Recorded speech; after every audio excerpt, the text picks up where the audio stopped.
Dok, ano-ano ang vitamins na nakaka-improve sa concentration? Ako po si Dr. Grace and this is Unilab's Ask Your Doctor. Ayon sa pag-aaral, ang mga micronutrients o bitaminang ito ay nakapagpapalakas ng focus at concentration. Ang vitamin D ay nakabubuti sa mental health, lalo na sa anxiety, depression at brain fog.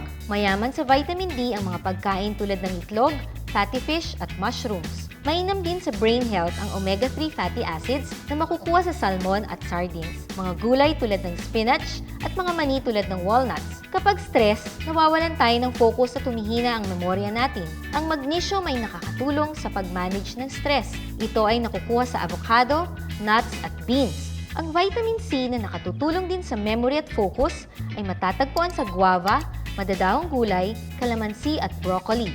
Concentration boosters din ang vitamin B complex. Alagang Unilab yan!